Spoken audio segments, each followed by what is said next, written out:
what you are. Even if you break, do what it takes. Now go and make us proud. That's enough, John. Don't carry on. Don't you love us at all? Find it in your heart to Play the part. Now shut your mouth and smile. Can't you see that you belong? You belong now, move along. Hurry up, don't stay. Hurry up, wait a while. Hurry up, make up your mind. It's an evil test to be the best and leave the rest behind. Hurry up, don't stay. Hurry up, wait forever. Hurry up, we'll fade away. So they're gonna make you tear it up and throw it to the flames.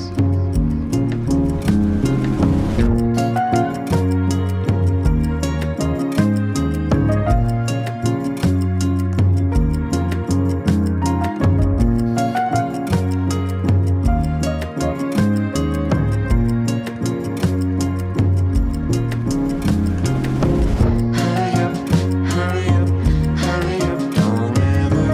Hurry up, hurry up, hurry up, wait forever. Hurry up, hurry up, hurry up, don't ever. Hurry up, hurry up, hurry up. Can't you see that you belong?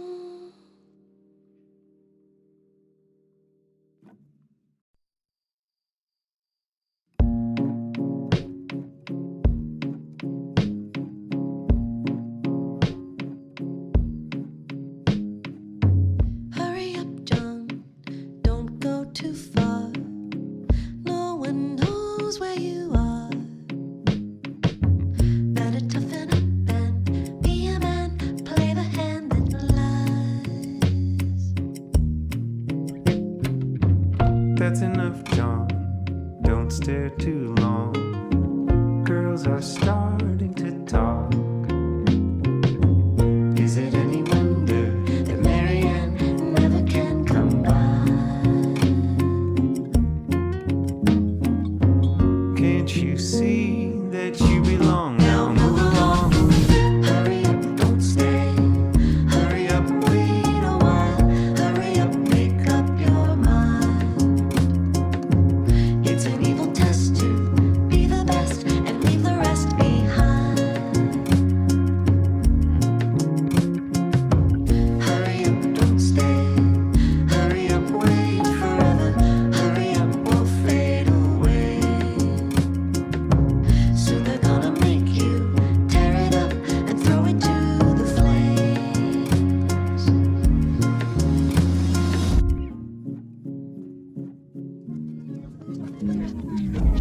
Better be smart. Don't think too hard. Just revise what you are. Even if you break, do what it takes. Now go and make us proud. That's enough, John. Don't carry on. Don't you love us at all? Find it in your heart to Play the part. Now shut your mouth and smile. Can't you see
Hello and welcome to to Totally Tell Me, a weekly entertainment review podcast where we talk about movies, music, food, and fun. My name is Dominic Mercurio, and I am here with Laura Weinbach. Hello.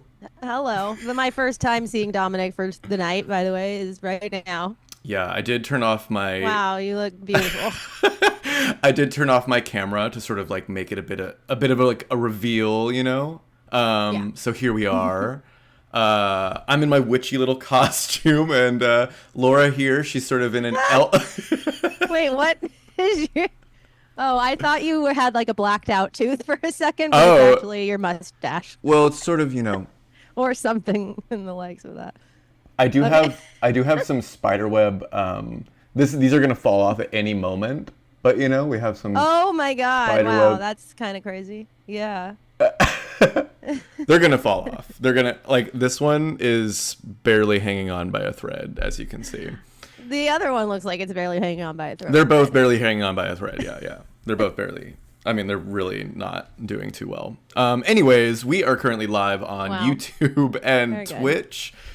We post later to podcast services where we go live every 2 weeks, every 2 Sundays at 7 p.m. Pacific Standard Time. If you're joining us live, feel free to leave a comment. We are seeing them, such as Nicole calling both of us beautiful. Oh my God, they're beautiful. Wow. And yeah, and if you're listening later, you can always join the live broadcast at our next time. But today is our Halloween special. Okay, we're here. We've gathered here today on what, like 3 days before Halloween, something like that. It's about as close as we're gonna get to a Halloween. You know, so we're here, and we're going to be discussing in the second half of the episode the Love Witch. Hence my witchy costume. I was thinking, you know, I wanted to kind of like get with the program here a little bit. Yeah. So we'll be discussing the Love Witch in the second half of the episode, but the first half of the episode today, on this Halloween Eve, I felt like we could kind of, you know, have a bit more of like a seance type first half, you know, just sort of like really kind of just get in the mode of, you know, it's just us here. It's just us, Laura. And Us and maybe 10 other people. yeah, maybe there's some other people here, but it doesn't really matter. It doesn't really matter about them. It's me and you, and I feel like, you know, we've come here to discuss Halloween, what spooks us, what scares us, what comes out in the night, under the bed, in the closet, and such and so forth. And, you know, I just thought we could kind of maybe, like, talk about it, you know? So, like, Yes, let's talk about you know? it. Oh, by the way, did you What see my does come earrings, out by in the the way? night? Did you see my earrings? Earbud earrings? No, just kidding. No, Oh, are they no, my like beautiful little moons? moons. Can you see the Oh, moons? those are really cool. You know, Yeah. you know. Oh, I like those. Wait, are there daggers hanging from Well, the yeah, moon? there's sort of like swords and oh wait, I'm trying to. There we go. There's swords and daggers and a sort of hand-like figure. A hand and a dagger and a Yeah. moon and like a sort of thing, a halo Yeah. around the moon. Here, look, I'll try and get it. As Oh, close. I love it. I You know what I really mean? like that. Wow. Well, the hand doesn't. I don't know about the hand, but I like the rest of it. No, Right. it all works. It's all good. Right. Wait, describe your costume, Laura. I feel like I've described mine, but for the audio listeners, like, what's going on here? I'm wearing ears, elf ears, and I'm just that's all it is. And that's, you know what? That's my look for most Halloweens past now at this point. Although, no, I have gone a little bit further than this in somewhat, well, not quite as recent pasts, but I'll probably do a little more on this on Halloween proper. But you know, this is kind of a good go-to. I feel that it somehow transforms a person without having to go too hard. Right. Wait, what are you gonna add? What might be added to this? I think last year I was a woodland nymph. It used to be that I was a football playing elf robot, and that became deceased. I also got new ears, and I got a whole box of ears, actually. They're all different sizes. This was the biggest ones that they had, and I just thought I'm going to go big tonight because that's all I'm really doing. I mean, Right. this dress I kind of think kind of fits the look, even though I wear this in my day-to-day. Oh, definitely. Yeah. Yeah. But let's see. Also, Look it. I think it's quite impressive that you were actually able to get the earbuds into your fake ears. That was. I mean, that's well, something. the thing about these ones. So look at this. I have this whole box of ears. That looks like Amazing, 'cause a you know what? I didn't put it off till the day before this year to get the ears. Mm-hmm. So I was able to order these on Amazon, believe it or not. In previous years, I ordered them on Etsy, and I felt that I was getting like really cool, good ears. But these ones are actually, you know what? They're very easy to use. You just simply loop them onto your ear. I like how you've done this like ear thing so many times that you have this like huge collection of ears. Well, look at this one. Hard to see it in the light. It actually sort of slips onto the ear as a kind Wow. of sock type thing. Wow. These are much more difficult, I feel. Or the old ones I had was that it went over the entire ear. Forget about that. I ain't gonna get no earbud up in that shit.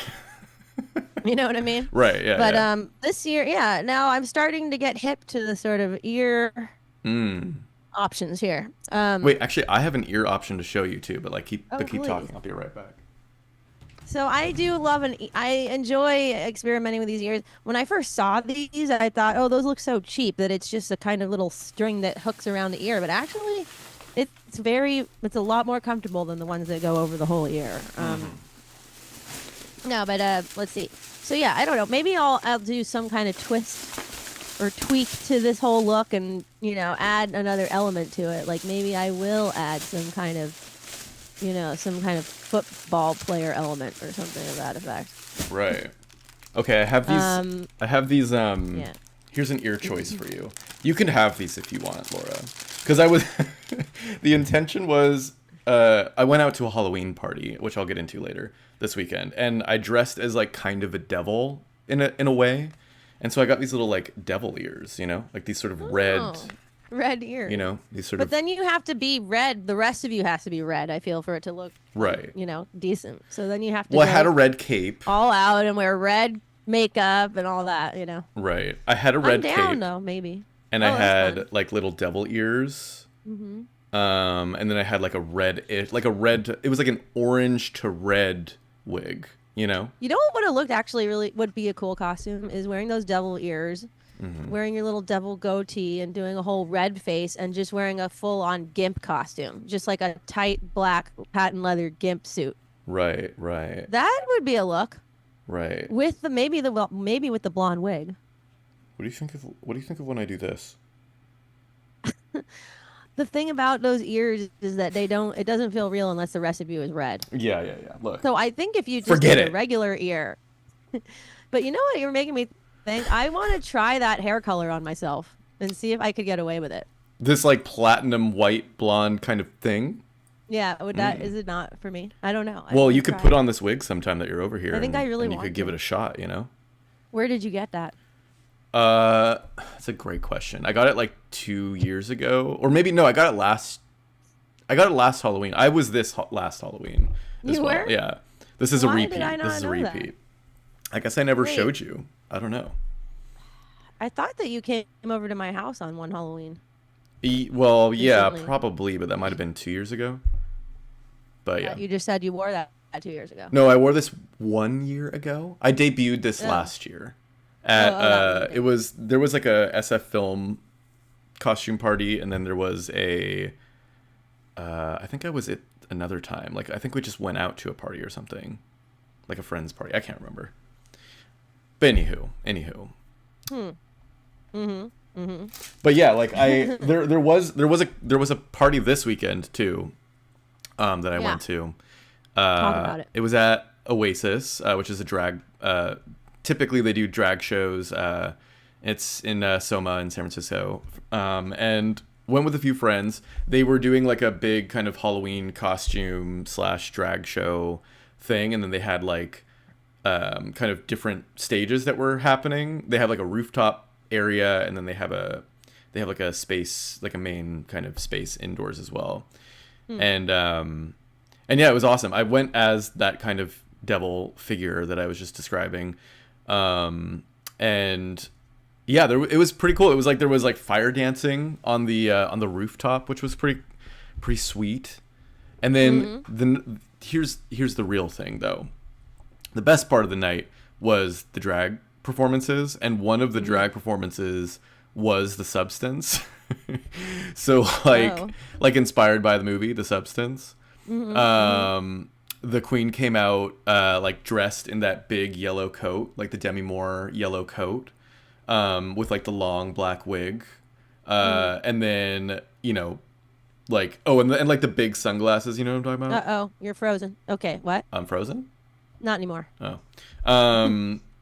Anywho, yeah, so she like came out as Demi Moore, big yellow jacket, and then they Nicole is commenting Monstro Elisu, exactly. And then the reveal was she like Elisasu.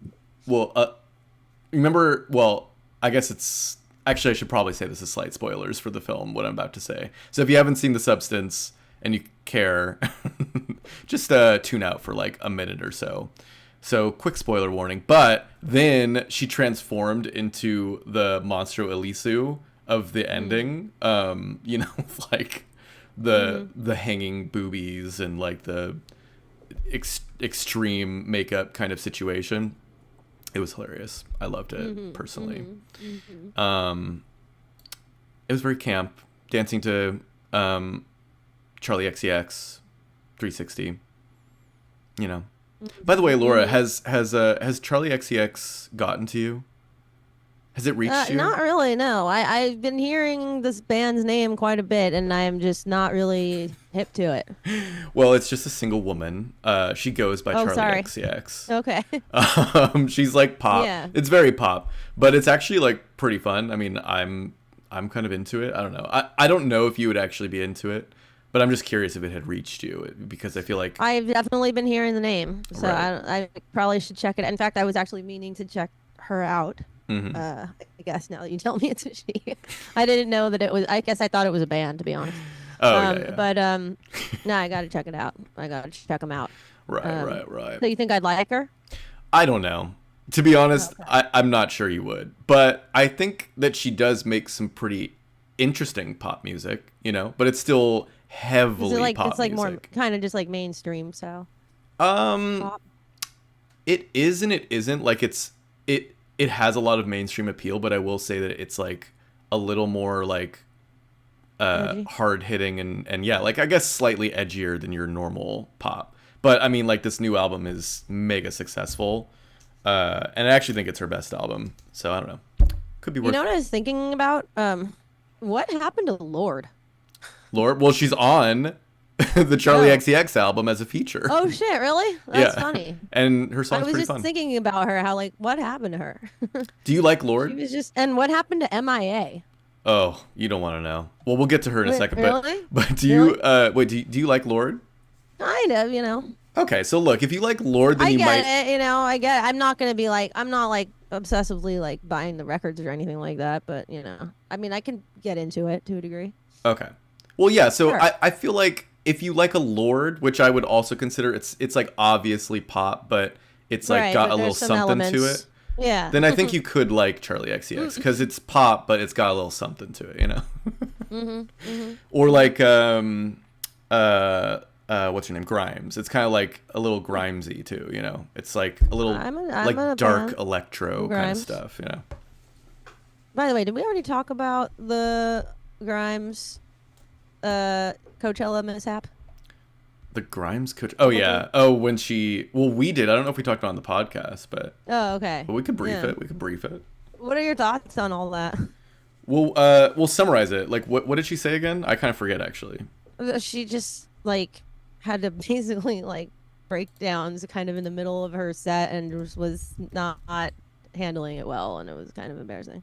Oh right, yeah, because Like- it was like the everything was like double speed or something. Or whatever it was, she's like, I don't know how to do math or something like that. She goes, I'm not good enough at math to, like readjust to the mistakes that I hired somebody to do on this track. Or I forget exactly what she said, but she kept like just stopping in the middle of the set to talk shit, and like it was just kind of not ideal. That's right. She also I think she said on stage like, "Oh, someone else set this up for me, so I don't know how they did it."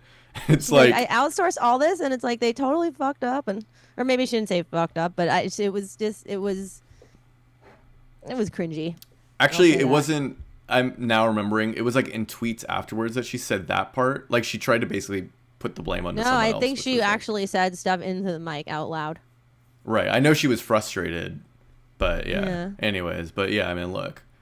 Oh, Probably maybe in best the not tweets to, this is when she said she outsourced it. Yeah, I don't Well, know. yeah, she was like, someone else had set up my gear. Here's what happened. Like she was trying to like make it better, Mm-hmm. but I feel like she kind of made it worse because she was like, here's what happened. Like everything was set up at double speed, but I didn't know that at the time because I had someone else set it up. But it's like, well, there's your first mistake. Like you probably shouldn't.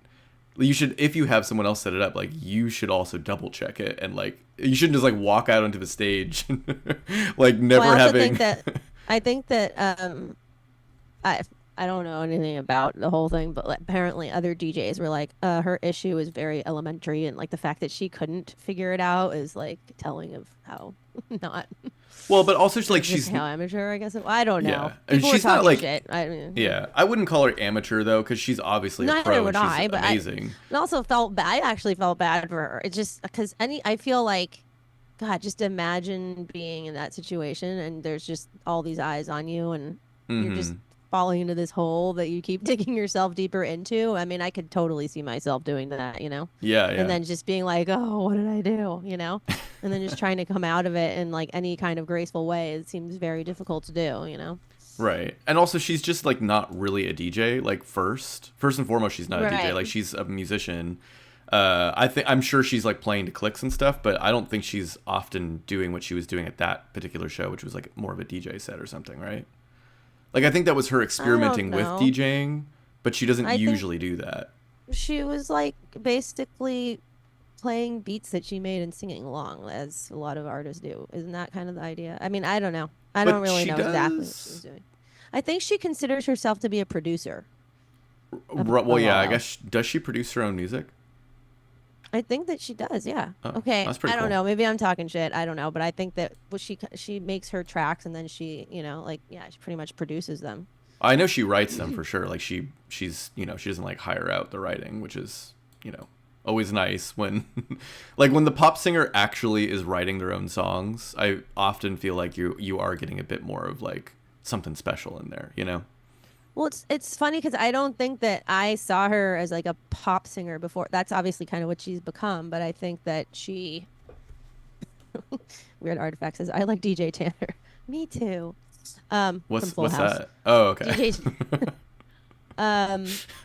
but yeah, I mean, I think that she's definitely obviously morphed into a different beast altogether at this point. And so it's kind of the expectations, I'm sure, are different, and the pressure is probably a lot different for her. Yeah. Anyway, I just wanted to know what your thought on it was. Like, if you felt like it was, I don't know, just what your opinion was. Yeah, I mean, I feel like it seems like it was kind of a one-off thing, or like she was doing it for a few shows.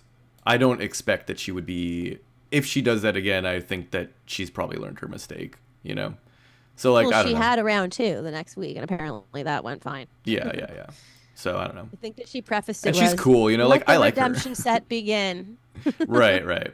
I think she's cool. Which was- So like for me, it was a little silly of her to, I think, move the blame to someone else, but overall, like, I don't know, she keeps making killer music, so I'm kind of like, I don't really care as long as the music is continuing to be good. And I feel like when she actually is like touring in a real way behind her music, I'm sure the shows are awesome. I've never seen it myself, but like, yeah. To answer a couple quick things though, Nicole Van Est asked, should I check out Caroline Polachek? And my answer is a huge yes. Wait, what? What's the question? She was asking if she should check out Caroline Polachek, who's another pop artist, but like, again, a sort of, you know, off kilter, kind of a little weirder pop, a little Kate Bushy inspired pop. I love Caroline Polachek. I much prefer her actually over Charlie XCX, though I also like the new album by Charlie XCX, but Caroline Polachek is a little more my speed. I really love both of her albums, so you should, yeah, definitely check those out. Anywho, Alright. but yeah, what have you been doing for? What are your plans for Halloween actually? Oh, just gonna take the kid around the neighborhood and go trick or treating. I always enjoy giving candy out at home and just hanging out, putting on a 1950s Halloween soundtrack and just relaxing and having good vibes happen in the house. That's my joy. But I also there's a big block party that happens really close to this neighborhood that I might want to check out because we went there last year and it kind of goes off and it's pretty fun. It's just a big, neighborhood party where there's actually DJs at it and I think there's live bands there too, but it's in like a residential neighborhood. Oh, okay. And it's kind of awesome. And so we might go there, but definitely going to do like last year. There's all these kids in my neighborhood all of a sudden that are right around Ethan's age. And so they all just band up and go around the neighborhood together and just go trick-or-treating. So it's funny because all those kids live in this neighborhood. So eventually they get to their houses and want to trick-or-treat at their own house. So the parent has to run in the house while walking around with the kid to like open the door and give candy to their kids' group or whatever. Nice. But yeah, I'll do that. I'm working on Ethan's costume right now, which is not nearly as exciting as his amazing spaghetti and meatballs costume. Can I show you what that looked like? I mean, yeah. Do you This have a was picture? my pride. Or you don't have a picture, but you have a. No, my ears just came off. Hold on. Oh no! You've seen my true identity. Hold on, let me. Caroline is I'll on the be right Charlie remix album. Yes, Qualia. That's one of the cool ones on the remix. I was a little less into the remix album than just the normal one. Like I thought it was a little too similar for me, but that song is cool. I mean, figures, of course, I would be into that one. You listened to Dang and the song on I Still Have a TV Globe. Both those are great. I love Dang. I thought that was like such a crazy song. Like the sounds on that one are awesome. I'm excited to see like where she's going next. If Dang is sort of the latest thing that she's interested in, like maybe a harsher sound or something. Because Dang to me is on the harsher end of like kind of I think where she normally falls. So yeah, I mean, if that's all you've heard, I would definitely. I mean, I love the first album. I probably like Paying a little more than Desire I Want to Turn Into You. Those are her two albums. Desire I Want to Turn Into You is her second album. But I prefer Paying a little bit, but they're both great. And specifically on Paying, my favorite song is Door. So there's a good place to start. Door. Open that door to another door. Sorry, that was way too much trouble than what this is. Look at this adorable spaghetti and meatballs costume that I made Ethan 2 years ago. He had this spaghetti on top of his head, and then he had like a meatball on his head, and it was just the cutest thing. So he's a bowl of spaghetti and meatballs. I love this. This is my pride. Has And he has he what? changed his mind? Because I remember you telling me that he was not into being spaghetti and meatballs this year. No, yeah, he wanted to for like the first 6 months of this year. He was like, I want to be spaghetti and meatballs again because the costume is still hanging up just in our room, like for him to gaze at. But then all of a sudden he watched, or no, it was when we took him to Disneyland and he went on the Buzz Lightyear ride, Right. and he decided that he wanted to be Buzz Lightyear. It's like the worst, most generic costume you could possibly want to be. Oh, come on. I just don't. But then I thought, okay, I'm gonna try to make it fun and somehow like have a handmade kind of fun, like quality to it. So I started working on it today, and I think I can make it kind of cool. I'm mostly making it out of cardboard and felt and maybe some like tire pipes. Tire Or I pipes? What? don't know what you call it, but they're like these black rubber sort of bondagey looking pipes that I think I'm gonna like wrap around this. For some reason, I looked at all these references for Buzz Lightyear costumes, and they have like this weird black kind of rib kind of looking thing. So I Right. thought, oh, I'm gonna use some kind of like insulation piping that looks like tires. It's gonna actually look really funny because then the top part of the costume has almost what looks like a cut off sort of shirt look. Oh, okay. It's like a white Sort of like an cutoff 80s. shirt, like an 80s sort of Bill and Ted's type Right. of cut-off shirt type of look Exactly, with, and exactly. underneath you have essentially like a six-pack made out of like rubber tire pipe. Oh, wow. So that'll be a look. And then What about like the little space helmet? the head thing. Yeah. I actually bought a really cheap like astronaut helmet on Amazon. Yeah. But he's not just gonna have that because he's also, instead of having that like purple essentially piece of underwear on your head that he has, it's like a tight sort of purple sort of I kind of helmet forget what he made out looks of like. elastic. It looks stupid. Right. I thought, I got him a purple wig. Like a purple kind of short hair wig, so I think that'll look really funny because he's so little, Oh, So I he's see. gonna have like a purple. Yeah, that I don't think that's gonna look good just as that. If you can you show people what that looks like? Yeah, I was trying Are you to. able to share the image? I'm trying to get a picture of Buzz Lightyear up in here. There we go. Just as a reminder as to what Buzz Lightyear looks like, because I forgot to. So it's up on the screen. But yeah, I see okay, so he has this. It'll probably take a second for you, Laura, because it's a slight delay. But Oh yeah, Bill and Ted would have been a good costume. Weird Artifacts. That's true. But right. I like Marshy. you know what? He was. I like Marshy's comment said this year he's going to be Casio de Pepe. Cacio de Pepe. Yeah, that would have been funny. You could just take the spaghetti or the meatballs off, and then there you And go. just put some pepper on it, or like black sprinkle. No, actually, at one point though, he said he wanted to be Godzilla, which I thought would have been awesome.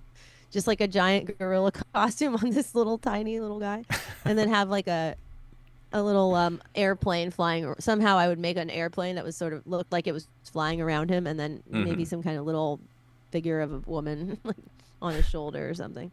Right. But then he just changed his mind. Are you doing anything about this big red button on his spacesuit here, or what? Yeah, you got it. Can you show the people so we can? Oh yeah. see them? No, it's up. Okay. It should be up. Oh, sorry, I can't see it. I'm gonna use little wooden sort of balsa wood. It's called balsa wood. These cut out. I have a bunch of different circle sizes. I'm gonna glue those onto basically the purple felt, the purple background, and kind of cut that out and do a whole thing. Nice. And I made the wings out of cardboard from cereal boxes, and I'm gonna cover those in felt, and then put purple felt on the bottom, and then red ribbons to do the kind of caution stuff. I don't know how. You'll see it. Yeah. You'll have to. You'll have to. It'll be share a picture. something. But see how he wears that kind of purple sock on his head? No, yeah, it's very like. It just looks very sort of penile, and tight-fitting. I don't really love the look of that. Right. I think that a purple wig would look funny though. And Then he can have the helmet on too if he wants to, and if he wants to take it off, he's just got this funny wild purple wig on, Right. which I think will be cute. We'll see. Nice. I'm trying. Yeah. I that'll be also fun. he was a bowl of he was a bag of groceries last year that I made that was really cute. I can show you a remnant of that. This was the bag that I made him. So he wore this, and his legs stuck out from here, and then he had all these felt veggies hanging out, like coming out, like a leek and a carrot and a baguette, and it was so Right. cute. He was just waddling around in his little Adorable. felt handmade Trader Joe's bag. Oh, you actually made that. Oh, it looks. I actually made this. This is made out of felt. Oh wow. I wish you could have seen the whole thing. It was Wait, so you cute. like painted that logo? What did you do with the logo? Okay, what I did with that was I cut out the logo from an Okay, actual Trader okay. Joe's bag, and then I colored it, and then I decoupaged it onto here. Okay, because I was like, there's no way, like, because it looks I so didn't- good. I was like, It does look good, but I wanted to give it sort of a little extra oomph. No, that's good. But Very good. You should have seen it. He was a freaking adorable little child, and now he's just like everybody else. No, he's not. He's still cute. Weird Artifact said, "What if Buzz Lightyear actually had long curly hair under his hood, like Kenny G?" That would be, you know what? Like we don't know. We don't know. Weird A. I think I just realized I could really go all out with this Buzz Lightyear thing and do a sort of morph, a Buzz Lightyear morph concept. I think we should do that. Yeah, and we'll do like weird art. It'll be I was gonna say weird artifacts. Buzz Lightyear meets some kind of Kenny G. I love the idea. That is brilliant. I think I'm gonna do it. I think there's still time for me to order a curly haired wig from Amazon. Do you know you're that cutting it Amazon close. you can get wigs on for very cheap? Yeah, They're well, like $10. I think I got one wig on Amazon. I forget if it was. It actually might have been this one, or it's the one that I think you've seen me wear. Oh well, it's too far. It's too far for me to get right now. What? But you know the one that I wore at the at my birthday this past year when I was the Bachelorette. Oh yeah. Wait. Well, it was like a blonde wig. I mean, I could. Where is it? It's in No, the other I room. think I do remember it. Oh, it was just a kind of curly haired blonde wig, or was it curly? It wasn't or curly. straight? It was Oh, it's just like a kind of, I don't know, like wavy, I guess. yeah. I don't know. I could try and find a picture, but I got this really cool straight blonde, really long straight blonde wigs for the my favorite things video shoot, and I was thinking that maybe I would go so far as to be one of those freaks from the video, the ones that have these red patent leather gloves on, and they cover the whole arm, and their faces are red patent leather, and then they just have this long hair, and they look like these freaky kind of cult people. right. If you can pull up a shot of that, you could show people. Oh, that Well, that was your wig. This was my wig last. Yes. If Ethan I guess it was a wearing that. little it's like a little wavy curly kind of, situation. Yeah, it looks like a styled curl. Right. There I am. Hey, can you really quick Yeah. pull up a shot from the My Favorite Things video of those two white-haired twins with the white gowns and the red faces? Just as a look, I'm thinking that I could maybe be down to do something as far as that, but I do feel that might be a little scary for the kids. I don't know. Yeah, I mean, I'll have to. I'm Googling. I'm coming in. Google. Meanwhile, well, I'll let you just focus on that while I talk to the people. People, how are you? Do you want to do do you want to do groceries this year? Do you want to do Halloween? Yeah, that's the look. I'm thinking I could maybe be one of those and just take Ethan around trick or treating, and I'll trick or treat too in that kind of look. What do you think? It won't really focus, but you get the idea there. Oh, okay. Yeah. I was gonna say no, never mind. You can't bring it up. It's okay. You don't have to. I mean, actually bring it up on the screen somehow. Oh, you can't do that. Don't worry about it. No, just don't. It's it's kind of like a It's fine. you know. What about you? Do you have any Halloween stories to share? Oh God. Oh yeah, in terms of scary stories, do you have any scary stories to tell? You were gonna ask me this, but Yeah, I'm yeah. asking you first. What is the scariest thing you've ever experienced in your short life? Yeah, that's a really good question, Laura. I honestly did not think about that. Here, why don't you? Oh my God. What? My earphone fell out. That happened to me about 2 times this time. But here, on let me this ask you episode. first It's not easy. while I think of it. Laura, what's the scariest thing that's ever happened to you? Do you have a spooky tale to tell us? Yeah, so scariest versus spookiest, those are two very different things. I okay. think I'll go spooky because that's more in the spirit of the time. So let's see. All right, one of the scariest things that's happened. Well, there were two things. Okay, I wonder if I'll try to tell abridged versions of both things. Yeah. One time, my best friend Jenny and I when we were about 18 or 17, we were driving around Hollywood at night. We were just up to no good, looking for stuff to do. It was about midnight or 1 a.m. We were like, what are we going to do tonight? There's nothing to do in this town.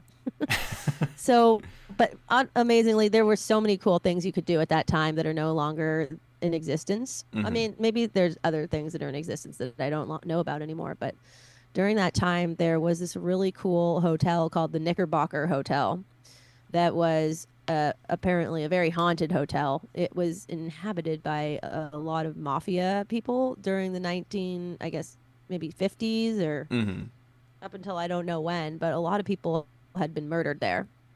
And I think it was declared one of the most haunted places in LA at the time. But you could go there, and what was cool about it was that they had this really nice kind of lounge. It was just a fun hangout place that you could go into. You didn't have to be staying there. They had this pool table in there. You could smoke inside. All this awesome Hollywood vintage memorabilia in there. They had a Ouija board set up in there, and you could go in the bathroom and you could see that, and this is not something I partook in, but people definitely did a lot of cocaine in that bathroom. It was just covered in mirrors. Like the tables were made of mirrors, the walls were made of mirrors, and it was kind of a weird bathroom to be in. But Jenny and I decided to go there and play a game of pool and then just hang out and do the Ouija board because we really wanted to do was find the Hollywood Forever Cemetery. Which we at that time hadn't been to, but we were like, oh, let's go to the cemetery tonight and try to visit Marilyn Monroe's grave. What do you mean find it? Like, did you not know where it was? We just didn't know where it was, Oh, and we okay. didn't have cell phones at the time, and we were just kind of on the hunt. Mm-hmm. So we stopped at the Knickerbocker Hotel, and we did the Ouija board, and we were First just mistake. sitting there. By the way, and we were about the only people in there besides the guy who worked there named Max, who was kind of a weird character himself. Mm-hmm. And we're sitting in there doing the Ouija board and just sitting at the Ouija board for probably over an hour, just waiting, asking, Marilyn, are you there? Is anybody there? Talk to us. We really want to make contact. Mm-hmm. And we're just kind of intently doing this. Nothing happens. And then we decide to go and leave. And so as soon as we walked away from the Ouija board, all the lights went off. In the whole And hotel? in that whole downstairs area where we were, I don't know about the rest of the hotel, but all the lights turned off. Whoa. And we're thinking, okay, I guess they're closing now. I don't know about what, I guess Max was still in there, but nobody said, it was just silent, you know? Mm-hmm. And Jenny and I look at each other and we're like, what the hell? Okay, that was weird. So we walk out the door, and it seemed like after we left, it was just closed. It was just nothing. No one was there. It was all over. And so we thought, all right, well, that didn't work. The Ouija board didn't work. Let's go try to find the cemetery. So we're driving down Hollywood Boulevard. And then we realized there was this goth club that we wanted to check out, that we used to check out, on kind of habitually on the weekends. Mm-hmm. It was an 80s goth club called The World. So that one's at La Brea and Hollywood. So we go to make our left-hand turn to turn into where the club was. And it was at a crossroad at a four-way intersection. Mm-hmm. And the light had changed, and there was a guy standing across the street. And it looked like he wanted to cross the crosswalk, which would have been his right of way to go ahead and walk. Mm-hmm. He had very black, dark, sleek back hair. His skin was white as a fucking door, like this door. And he had a black eye, one black eye. He was actually kind of attractive, to be honest. And we both saw him, and it looked like he was waiting to cross. So I signaled to him, go ahead and cross. And the minute that it was such a weird thing, because it was almost a flash of having happened in the span of less than 30 seconds. I turned to make I'm going to make my left-hand turn, because he was just standing there kind of looking at us in a very sinister way. He was like, I'm going, go ahead. And he goes, and so I turned to make my left-hand turn. As soon as I enter into the intersection, he just jumps right in front of my car. Yikes. And Jenny and I just go, what the hell just happened? Somehow I got across the intersection. We didn't feel a hit. We didn't feel like we hit him, but it was almost like he was in front of our car before we knew it, right? As we were crossing the intersection, like we just crossed. And then I'm on the other side of the intersection. All of a sudden, we both look back. I didn't even get to turn my car around. We're just looking back. He's looking at us in the middle of the intersection like this. Just dead on. And then I made a U-turn as fast as I possibly could. I mean, talking less than 10 seconds and less than 5 seconds. I turned around just super fast because I just wanted to know what just happened. Turned around. He was gone. Completely gone. Nowhere to be seen. And there was nowhere he could have gone in that short of a time. There was just nowhere. I mean, in that short of time, he was just nowhere to be seen. And Jenny and I both looked at each other and were like, oh, that was a ghost for sure. And she goes, did you see his feet? And I said, actually, no. And she goes, neither did I. The energy of it was such that he seemed like we were being messed with, And you that awoke maybe something at that hotel, They followed you. That was story number one. But other things happened that night that were really weird, but not really quite as supernatural seeming as that. After that happened, so then years later, I'm in college and I'm with my other best friend, Cara. Mm-hmm. And we're staying at her aunt's house. And by the way, my mission in life was to do the Ouija board at a graveyard, just perpetually, constantly doing ghost hunting. And this is something that I spent my time doing on weekends in college. I didn't go to parties really. So one night I'll try to make this short. We were at her aunt's house doing a Ouija board, and we're sitting with her aunt, and we're in the room. I'm not kidding. We spent over an hour just sitting there, just going, is there anybody here? Is there anybody here? Nothing happens. No one's moving. We definitely do not have any intention of moving it ourselves because we truly want to contact something.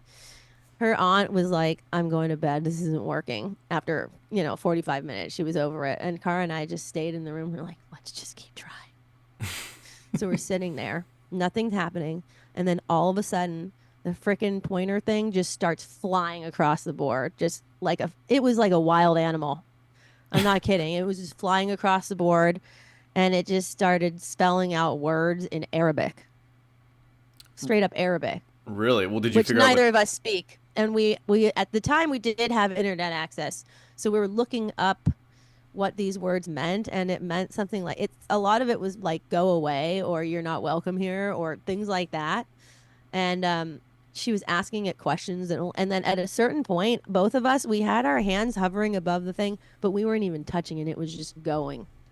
It was like I was there, she was there. We both know it was real. You don't have to believe me, but I'm telling you that shit was fucking real. Oh, I believe in Ouija boards for sure.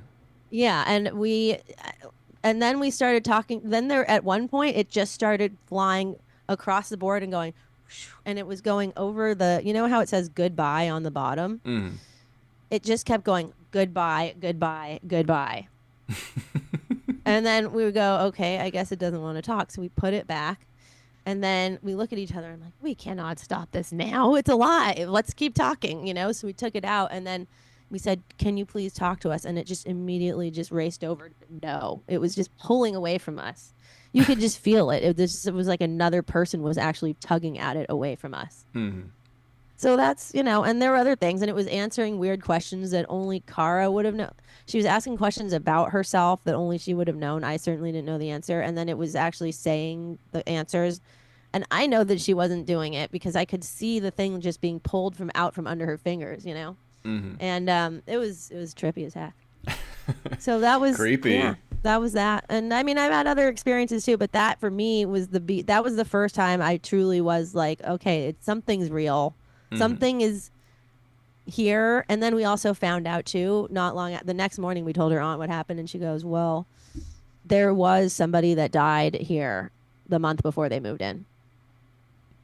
And they also say the other things they were saying about, we were looking it up on the internet, speaking in different languages is a total thing that happens, apparently, for a lot of people on Ouija boards, and getting messed with is another thing that happens by ghosts. They'll lie to you, and they'll kind of like say things that are provocative, or maybe they'll even kind of joke with you. Mm. But that sort of was kind of what was happening, so, yeah. I've never been able to, like, get a group together for an Ouija board experience because I feel like usually when I bring it up, it's a absolute hell no from everyone around me. I wouldn't do it again, personally. Exactly. There you go. No, I don't want to fucks with it. I feel there's enough stories out there and enough just, firsthand accounts of people and with verifications, multiple sources that can verify stories. It's just it's the amount of information out there that there is on, the existence of ghosts and spirits and all of that. It's overwhelming. Like it just seems to me like there's no question. It's all there's real stuff out there that we are just scratching the tip of the iceberg on, and that there are people who have come before us that probably had a much deeper insight into all of that stuff than I do. Mm-hmm. But I'm interested. I'm interested in all of it. So yeah. I did think of a brief story that I could go into. Like, I mean, it's not really like supernatural or anything, but it definitely scared the shit out of me. But tell me. When I was in high school, me and my friends, we would sometimes, we were just looking for trouble in certain kinds of ways, and so we would looking for trouble and looking for like spooky things, like we were seeking it out. Yeah. As one does. And so we would go into like, boarded up abandoned buildings. We'd like break in. Done it. Right. Done it. Yes. We'd break in. It was like a group of, usually it was like 3 or 4 of us that would go in. And there was one building that we went to a couple times. And the last time we went, I think we just went twice. Like we went once and we didn't go in very deep. But then the second time we like brought flashlights, so we could actually like see more of it. but there wasn't enough flashlights for everyone, so I didn't have a flashlight. So that's note number one. But this was a abandoned like, not psych ward, but they would do like medical experiments Oh, wow. in Stanford, like on Stanford campus. Oh, that's a haunted factor number one. Absolutely. And it was Do not mess with that. You're it's gonna have some bad totally energy like there. fenced off, so we would like hop the fence, and then it was also boarded up, but we knew that this one window was like, you could, like, the board was not there, or it was like we just moved it or something. So it was like easy to break in. So it was more just like timing to make sure that no one was ever there, but we would go in the middle of the night, break into the medical building that was shut down on Stanford campus, and Well, that sounds really spooky. it was scary. I mean, I was scared like from the get-go, but Yeah, we I would not mess with that no, I know, I don't know, at this point in my life, but I might have back then. I wouldn't do it at this point either, but I think I was just a little, wilder back then. But Yeah, we me went too. through, and I didn't have a flashlight. A couple of my other friends did, though, and so we were going through it, and like I remember there being like this kind of what seemed like a giant fridge or something that was pretty creepy, and there was like all these kind of strange little rooms that we would go through. But then ultimately what ended up happening is I went into this one like super huge, like, seemed like maybe like a lecture hall type room, like it was a big room, but I didn't have a flashlight, and I like walk into this room, and like I start feeling like a crunch as I'm walking, like this, like I'm crunching on something, but I can't see what it is. And then my friend, like, we're like looking around the room, and we're like just like exploring and trying to like spook ourselves essentially, but like it was getting quite creepy, and I was like, what is this? Like, what even are we stepping on? And then he like looked down with his flashlight, and we were like actually like really looking at it, and it was like tons of just dead bees, like bees and like insects. Like we were like crunching through a layer of insects on the ground. That is very ominous. It was so fucking weird. And then That's not a good take omen. I know, we take the flashlight up, and then like above were like all these like hives or whatever, like things had been like growing above us, and we were like, we gotta get the fuck out of here. It was just like a real like But they were disturbing. inactive hives, or maybe they I were guess still so, yeah. active. I'm assuming like they probably, blasted it with some chemicals to kill all of the bees or something. Oh, that's not good. That's really bad. I mean, You do not want to do that to a beehive. It's extremely bad. They say that's really, really bad luck, bad karma. I mean, or I'm not sure if it you- was beehives specifically, but it was like insects, like,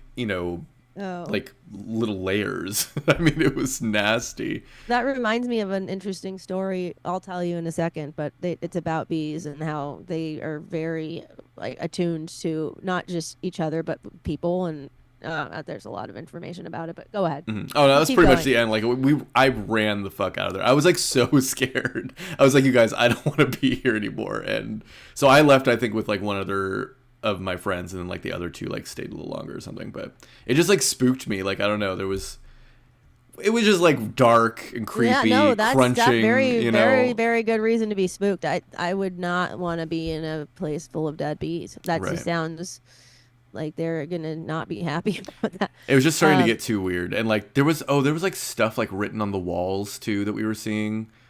I'm forgetting exactly what it said, but like then that was starting to creep me out. It was just, I was over it. Yeah, I have to just tell you very briefly that Yeah. really reminded me of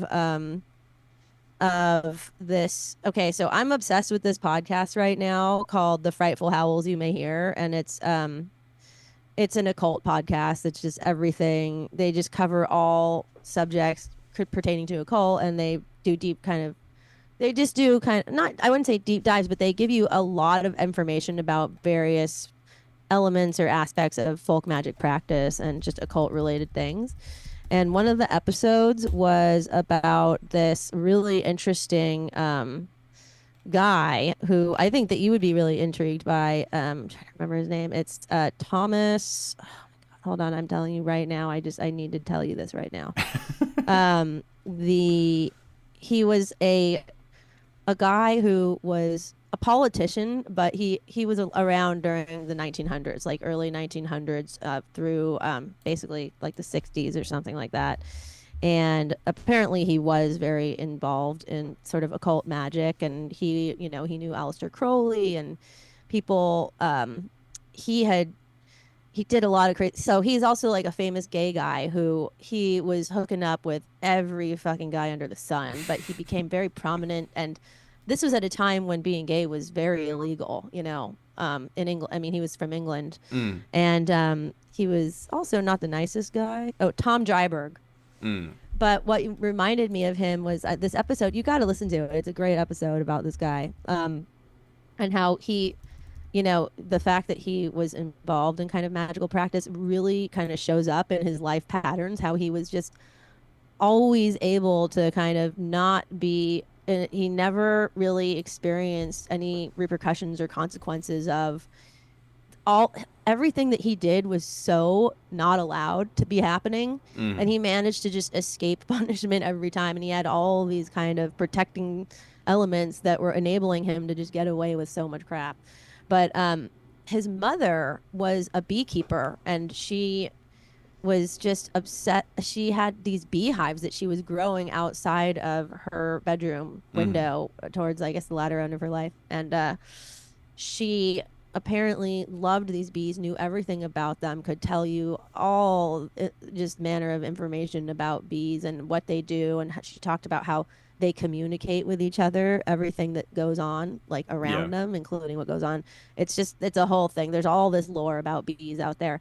And after she died, it was, I guess, during World War II. And there were the, I guess, troops that came in, and I think they were French troops. They saw these beehives and they destroyed them. They were just basically a bunch of drunken soldiers seeing these beehives, and they just completely just obliterated these beehives that she spent her life just. I don't know how long of her life, but it was a very long time that she really cared for these beehives. They were like her second self. Mm-hmm. And apparently, when that happened, people talk about how they would see an apparition of a woman all dressed in black. And essentially haunting that room because she was fucking pissed that they destroyed her precious beehives. And that she came back not just as herself in her glory days, but as a woman in mourning over these bees. Mm-hmm. So that's kind of interesting. Her precious little bees. Yeah, it was like in the afterlife, she was mourning the death of these bees. Mm-hmm.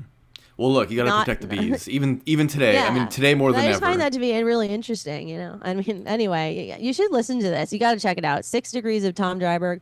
Or you don't have to listen to that episode, but you should check out anything about this guy. I think you'd be really interested in him because he's a really interesting character. I pulled up his wiki. I'll... Yeah, check him out. Interesting guy. Crazy guy. I mean, wow. Did a lot. He was very, very successful in a lot of his endeavors, too, by the way. I mean, he played the game really in a cool way. But also was not a nice guy to his wife. He got married and was horrible to her. And then, anyway, read about him. Right. Okay, sorry. That was a side tangent that I had to just... The bees, do the bees. Bit of intro to. The bees, no, they are an interesting force of nature. Right. Okay, so... Yeah, I think we should probably maybe talk about this movie. What do you think? Yes, let's do that. Let's talk about the movie. And we can keep spooking each other out and such and so forth if we so want. But let's see. So yeah, we got The Love Witch here. It's a 2016 film, written, directed, and produced by Anna Biller. And what can be said? I guess it's sort of like a throwback to, I would say, like late 60s, maybe early 70s. Definitely. Horror, but also just kind of there's B movie, B cult cinema. Yeah. Like, I don't know. I wouldn't really call this a horror movie. No, definitely not. It's a cult movie to me. I mean, it's not. It's more of just an independent sort of cult 60s cult style movie. Oh, and actually, I should also say, and scored by Anna Biller. She wrote some of the music that is present. Oh, cool. In the film. Oh, but I also think it's interesting that they are calling it a horror movie because that's sort of telling about how people view the occult and about how they view the idea of witchcraft, which is not necessarily Mm-hmm. something that is seen as scary or whatever, you know what I mean? Or Right. horrific by practicing groups, you know what I mean? Mm-hmm. But it's telling about how society kind of still sees that in that way. Yeah, I mean, I think like, I think it is often in horror movies. Like you don't often see witchy stuff outside of horror movies, No, well, there's like folk horror, which yes has pagan or kind of occult elements, but there's always some kind of really dark aspect to it where there is a supernatural monster, I would say. You know what I mean? Whereas in this movie, it's more of, I guess, kind of a just, I would call it a pastiche kind of, 60s pastiche movie that involves some campy, culty elements that maybe involve some thriller parts to it, or kind of murder mystery type of, not even it's not mystery, but sort of murder movie. Mm-hmm. But it's not horror. I mean, it's not really scary or anything. No, and Nicole just commented, Wikipedia calls it comedy horror, which I think is Okay, maybe you could. I think it plays with both of those, but I mean, we'll get into it, but I think it's like emulating a movie that actually was from the 60s. Oh yeah, Like the what's it called? The one I think I told you about. But I think it's I mean, it is shot like this is a movie from 2016 doing the 1960s thing, shot on like 35 very millimeter. well. But sorry, I'll tell you that later. But yeah, I mean, I'll give my opinion later. Anyways, I mean, yeah. Briefly, the movie is the Velvet about Vampire, by the way, is the reference, probably the main reference from 1971. Right. gather. But yeah, it's about a witch. The witch's name is Elaine Parks. She basically is moving out of the city after an event that kind of took her, or made her want to leave. She's kind of going out into the country, and it's actually shot and takes place in Arcata, which I'll get to in a second. She is kind of like trying to start up her life in this new small town, and she's a witch. Specifically, she calls herself a love witch, and she performs spells on men to make them fall in love With her. with her, right? And it kind of just goes from there into a couple different directions. I feel like it, definitely is talking about gender roles, for sure. But also, as we've already stated, it's kind of like this throwback style. So everything from the look to the sound, and the costumes, but also like the performances are very much like emulating what a 1960s maybe like late 60s early 70s style like cult film would feel like. So yeah, with that, and again, in case you haven't watched our show before, we never talk spoilers until kind of the second half of our review. So for now, we're just going to kind of talk in a general sense in case you haven't seen the movie, and then we'll make it very clear when we're going to get into spoilers. So for now, Laura, what are your overall thoughts on The Love Witch? I really enjoyed it. I thought it was a lot of fun. I thought the production, the execution of just the whole look of it and just what it was going for, and the art direction and all of the details that were put into the creation of this vision of this movie were spot on. I mean, and I guess it's funny because I was like talking to my brother a little bit about it, because he told me that I didn't watch it with him this time, but he actually said in a conversation we had last night that he had seen it when it came out. And I actually was unaware of this movie when it came out. Apparently it had a lot of buzz going on at the time. But oh, and I don't want to give any spoilers, so I won't talk about certain things that are to do with the art production, well, as pertains to the time period in which it takes place. That maybe, well, I don't want to say any more about that, but I think that overall it was very well executed, and I thought that it was really cool to watch, and I thought the acting was really good. I thought the story was pretty fun, and yes, commentary on gender roles, but how can it not be when if you're emulating a 1960s or 70s, movie? I mean, there there are gender roles inherent in those kinds of. If you watch, I mean, when you look back on almost any piece of filmmaking, whether it be a movie or even a TV show or a commercial, you're gonna see those gender roles blaringly, just outright, and that's one of the things I've learned about on the Chicken Coop, my other podcast, where we watch these commercials and the gender roles are so overt that that's not the message, but it is the message too, because that's like what they're.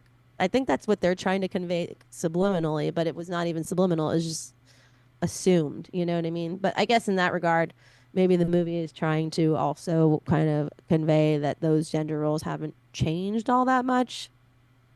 I do think they have, but but I mean, I just think if you're going for a 70s or 60s pastiche, that's going to have to be part of the job, you know what I mean?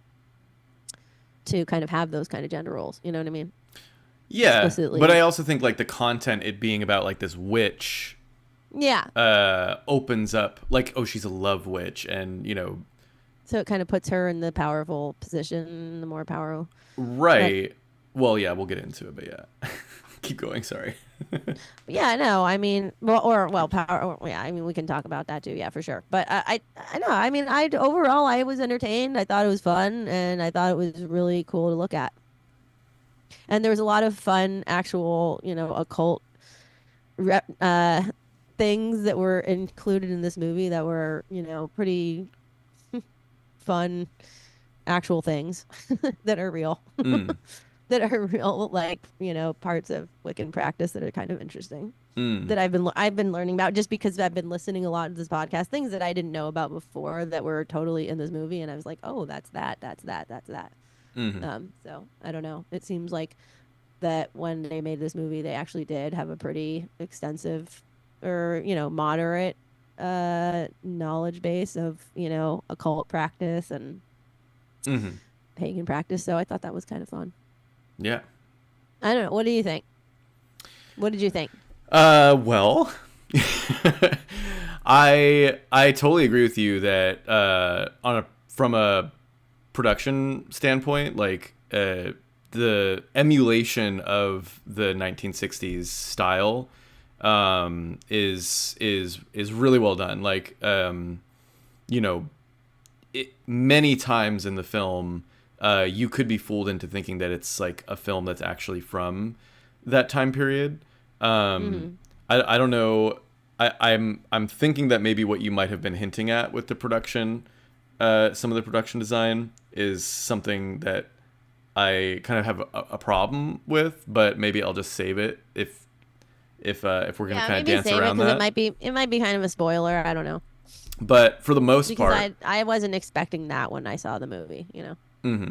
For the most part, though, I thought it committed to its bit quite well, and yeah, and everything down to just how they shot it and the techniques that they're using and the equipment and the lenses and like also the sound. Like I couldn't discern any difference.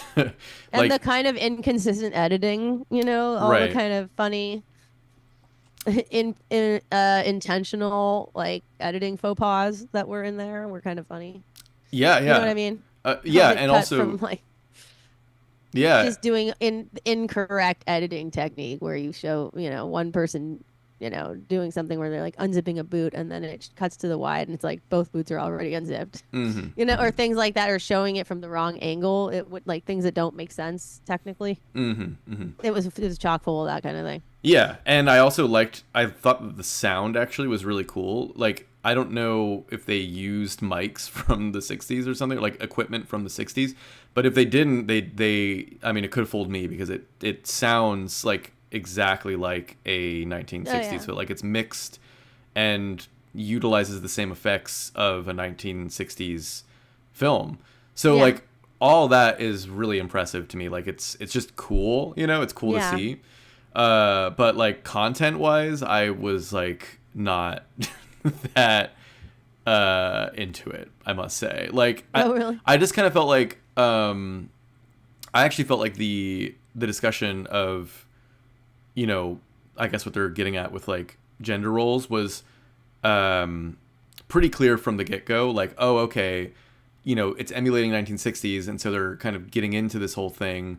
But because it's a 2016 film, like they're using, you know, 2016 thinking around like Right. men and women, and Which is kind of just obvious and sort of well, yeah, and I felt like it Played kind out. of, it's not like it's played out, but it's like, I actually thought it was a clever idea in the beginning, and I was excited to see where they went with it, but I kind of feel like it didn't really go, like really anywhere. Like I feel like it kind of just was that the whole time, but it didn't really like go a layer deeper. Like I thought it was maybe going to be going layers and layers deeper, and there was a couple sequences where I feel like it was hinting at something like a deeper discussion about it, but I just kind of felt like it was a little shallow with what it was getting at, and then it just was kind of like I don't know, it just wasn't really grabbing me personally, like from a content perspective.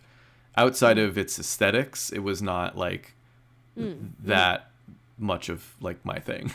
So you felt that it was sort of style over substance. You know, I think I did, but it's so funny you say that, Laura, because and I was talking with Josh about this earlier today too. I don't think style over substance is like An inherently bad thing. yeah, I don't think it's a bad thing. Like I like style over substance, but then I feel like style over substance is like then the style has to really be like your thing, you know? Like we just watched The Substance. I think that was our last episode, which I think you probably have like the reverse thinking that I have like with this film, where it's like I think you didn't really like the style of Substance, like that doesn't really work for you. So then like the substance being not being kind of thin. No? What? No, I can't agree. I can't agree with that because I really liked the style of the substance. What But I thought didn't that it was like- very derivative and not original. the style of it. Yeah, I thought you were like, it's basically just like doing what these other movies did, but like a less good version. I thought that was like what you were saying about it. I don't think I said that. I think I just thought that it didn't have good substance. Okay, here's what I thought. I thought it looked awesome. I thought that the visual effects were amazing and the style was cool. But the substance was bad. Because it was trying to be deep. I felt like it was trying to have a message that was deep or whatever, and that was just out the window for me. I was like, all right, I don't care about your message. I just want to watch the visuals. And I can get into that.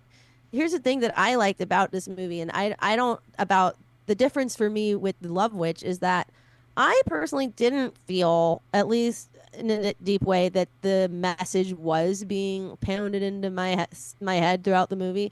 I was able to just enjoy it as a kind of like cheesy, fun, but cool, well-made movie that was a 60s/70s pastiche of that kind of thing.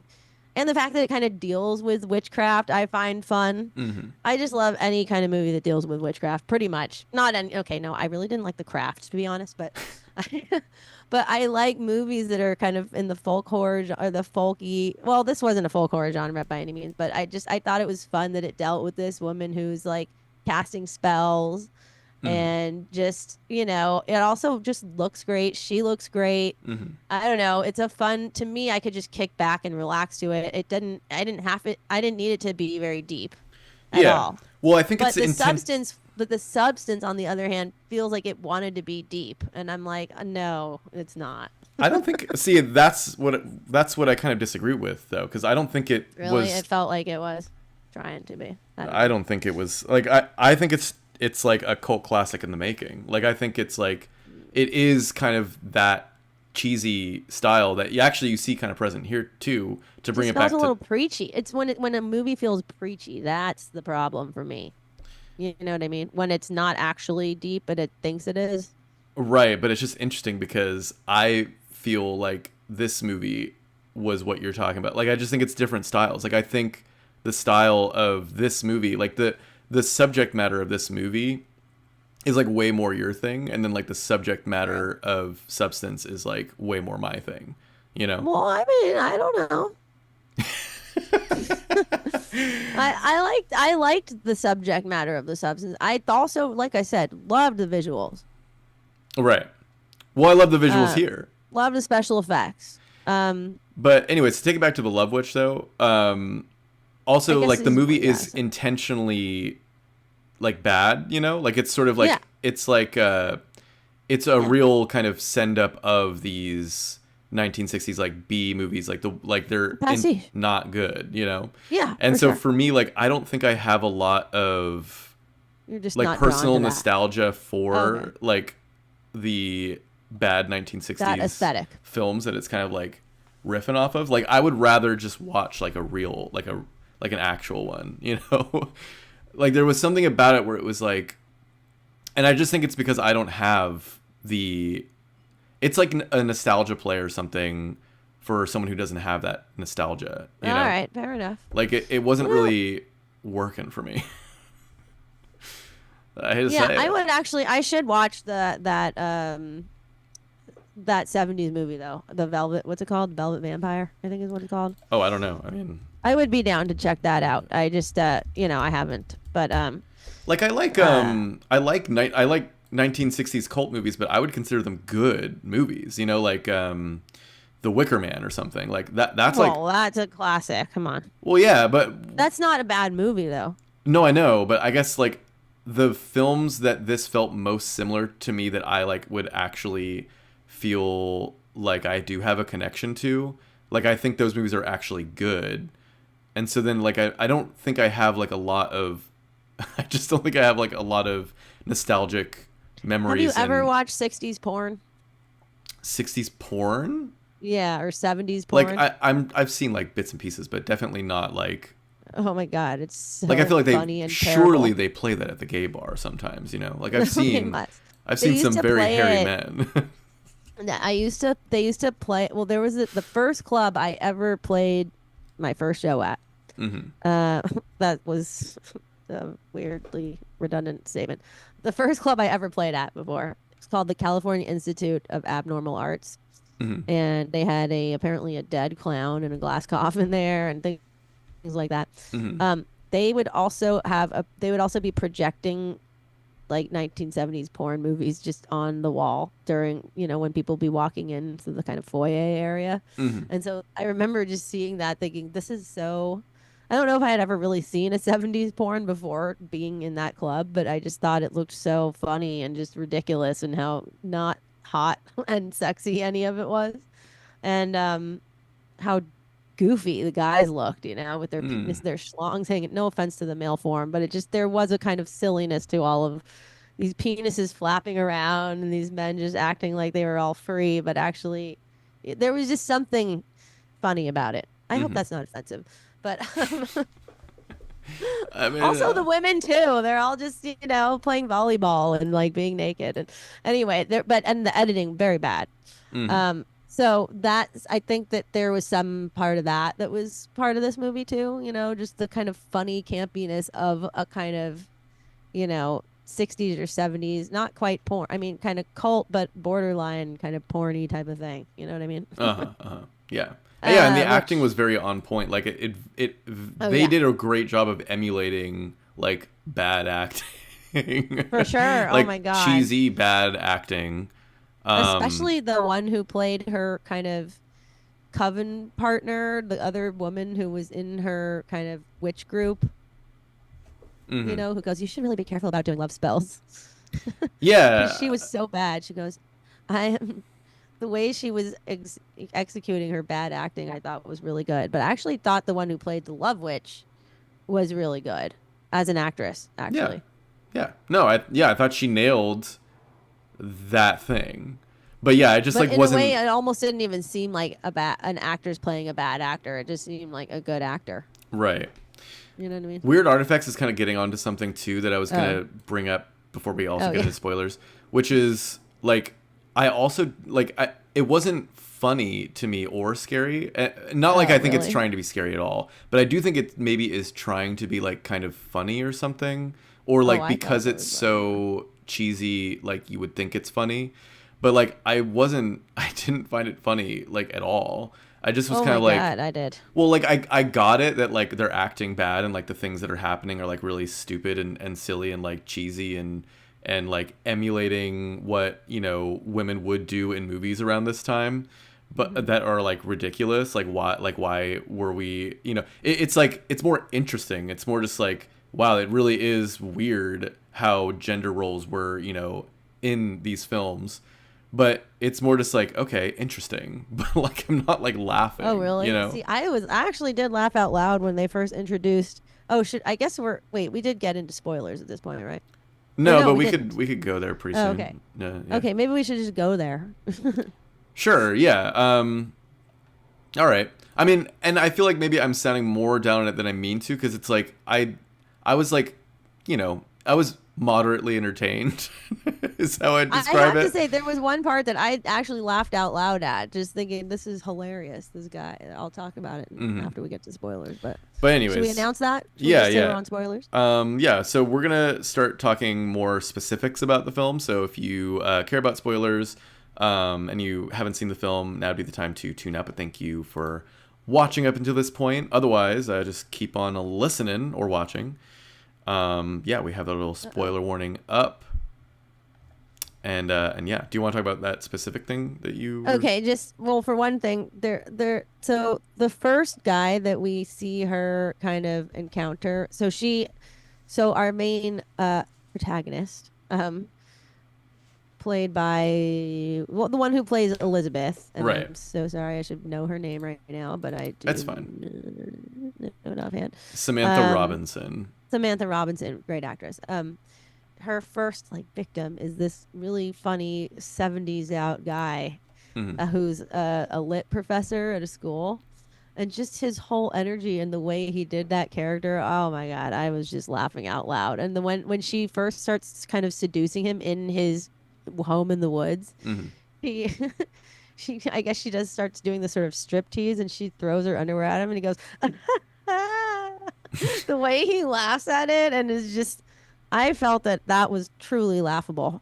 I mean, truly laugh out loud material. I just thought that guy was so the essence of that, that kind of guy that is just so just turtleneck by a fire with a brandy, you know what I mean, type of guy.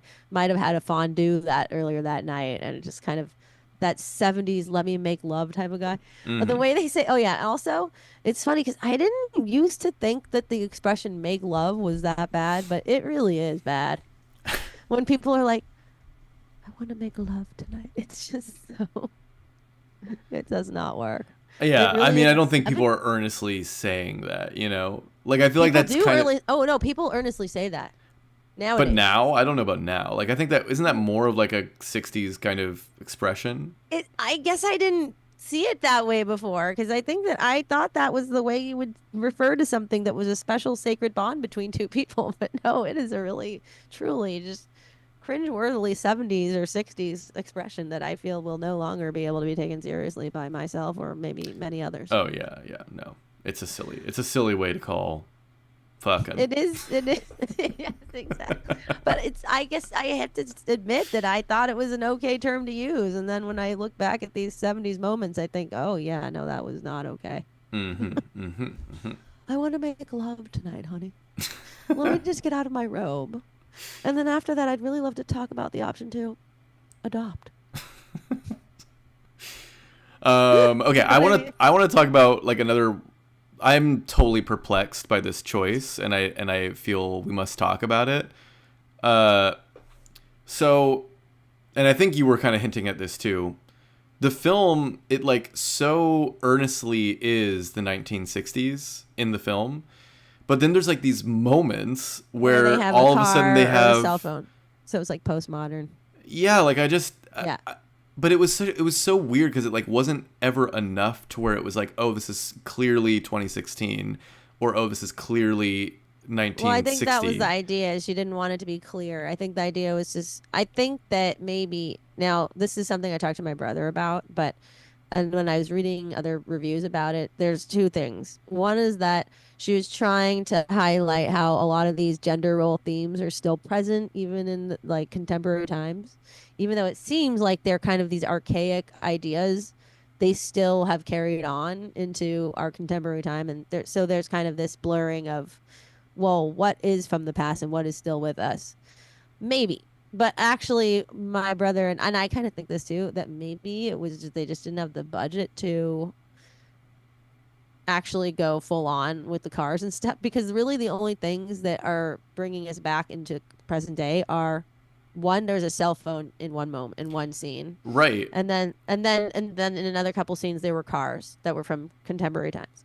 Right. But- Well, so if it was just the cars, which initially for a long part of the movie it was just the it cars. was just that. So I was also thinking, is this a budgetary issue? Like, could they not like block off the streets enough? So then they had to Which- like.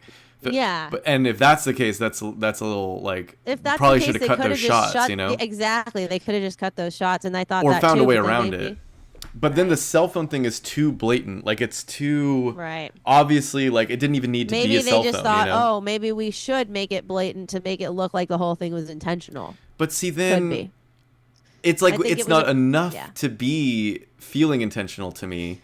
I agree. I didn't think that was a good choice, personally. Right. And I think And then that's what makes it feel like it's trying to have a message, but I didn't. Yeah, I thought, oh, man, you went so far with the production on all the other fronts, like trying to have it be so authentically 60s and 70s looking. You know what I mean? Uh-huh. Or late 60s, early 70s looking, that why even try to mar that with these little inserts, of Right. trying to make it postmodern, because the postmodern parts of it were not enough to balance the scales. You know what I mean? It just didn't. It was almost like they just felt like mistakes. Yeah, well, it's like they didn't lean into it enough. And Yeah. if what you're saying is true, that the intention of doing that was to say that, like, oh, this is still happening in present day, I don't feel like Or that something. got across at all through those choices. Like, I mean, I feel like if that was the intent, that's totally lost. Like, I feel like Yeah, I like don't know. I agree. if you're saying that that's what it is, then why wouldn't it just then be set in present day and then these things are happening? Or, like, I don't know, like, it's not that choice that makes me think that, it's not like, And oh, also- I see a modern day car, so now I'm thinking about how this is still happening in present day. Like, that's the disconnect is so far there. I agree. Well, I mean, and also a lot of times, I think subliminal messaging and things that are supposed to be kind of more subtly conveyed that are expected for the deep thinking viewer to somehow uncover is, yeah, it didn't quite. I don't know. It just didn't quite fulfill that. But I'm looking at Nicole Vanist's comment saying it's a timeless movie. It's not a timeless movie, though. It's clearly bound to some times. You know what I mean? It's not like we're seeing elements from other time periods that are completely. I mean, it's just there's 60s and then there's present day. There's no other real kind of elements that make you feel like it's timeless or like you're not bound to some quality of a specific era. The 60s/70s aesthetic is so overt. Yeah, it's like that everything you can't is call that. that timeless. That's clearly bound in that time in that regard. And then maybe there's these couple other things that bring us back to current day.